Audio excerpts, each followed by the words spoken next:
Welcome back to my channel moms কিচেনে আপনাদের আবারও স্বাগত। আজকে আমি বানিয়ে নেব চিংড়ি মাছের কারি, তবে একটু অন্যভাবে। তাহলে চলুন বানিয়ে নেওয়া যাক। এর জন্য আমি নিয়ে নিয়েছি 250 গ্রাম চিংড়ি। সেটা খুব ভালোভাবে আমি ধুয়ে নিয়েছি এবং খোলাও সমস্ত ছাড়িয়ে নিয়েছি, আর কালো শিটটাও ফেলে দিয়েছি।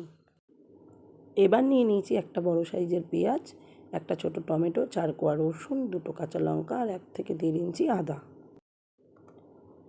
এবার কিছু গুঁড়ো মশলাও নিয়ে নিয়েছি।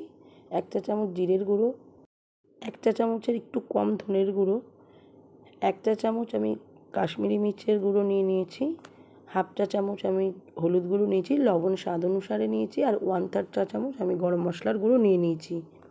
এই গুঁড়ো মশলাগুলো আর পেঁয়াজ, আদা, রসুন, টমেটো যে নিয়েছিলাম, এগুলো সমস্ত একটা আমি মিহি পেস্ট করে নেব। পেস্টটা আমার হয়ে গেছে। চিংড়ি মাছের মধ্যে আমি এই পেস্টটা দিয়ে দিচ্ছি।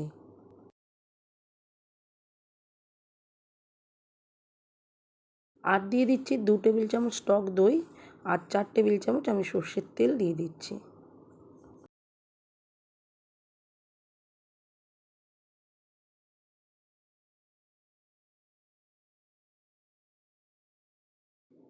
এবার চিংড়ি মাছের সঙ্গে সমস্ত উপকরণ খুব ভালোভাবে মাখিয়ে নেব।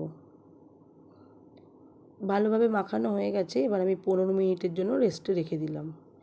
15 মিনিট পর ফিরে এলাম। এবার মূল রান্নার দিকে এগোবো। ওভেনে কড়াই বসিয়ে দিয়েছি। এবার কড়াইটা গরম হলে আমি 4 টেবিল চামচ সর্ষের তেল এখানে দিয়ে দেব। এবার তেলের মধ্যে 2টো এলাচ ফাটিয়ে দিয়ে দিয়েছি, আর 2টো লবঙ্গ আর অল্প একটুখানি দারুচিনি দিয়ে দিয়েছি।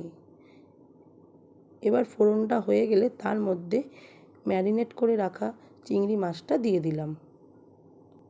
এখন ফ্লেমটা মিডিয়ামে রেখে 1 মিনিট মতন নেড়ে চেড়ে নেব। তারপর ফ্লেমটা একদম লো করে দিয়ে 5 মিনিটের জন্য চাপা দিয়ে রান্না করব। 5 মিনিট পর ঢাকাটা খুলে নিলাম। একবার একটু নাড়াচাড়া করে দিয়ে আর একবার আমি 5 মিনিটের জন্য চাপা দিয়ে দেব।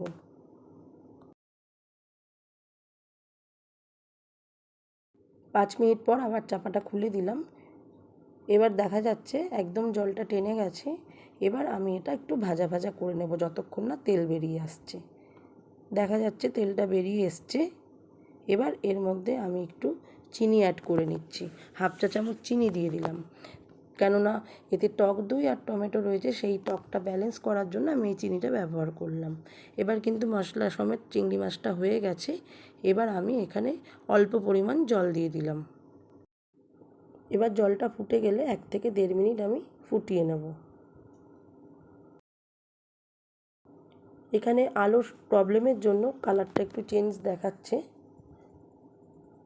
তবে আমার কিন্তু এখন একদম হয়ে গেছে চিংড়ি কারি। এবার আমি ওভেনটা বন্ধ করে 5 মিনিট স্ট্যান্ডিং টাইমে রেখে দিলাম ঢাকা দিয়ে। তারপরে আমি খুলে নিলাম ঢাকাটা। এবার কিন্তু একদম রেডি চিংড়ি কারি। যদি আমার এই রেসিপিটা আপনাদের ভালো লেগে থাকে তাহলে একটা লাইক, কমেন্ট, শেয়ার করবেন। আর যদি নতুন বন্ধু হন তাহলে চ্যানেলটিকে অবশ্যই সাবস্ক্রাইব করবেন।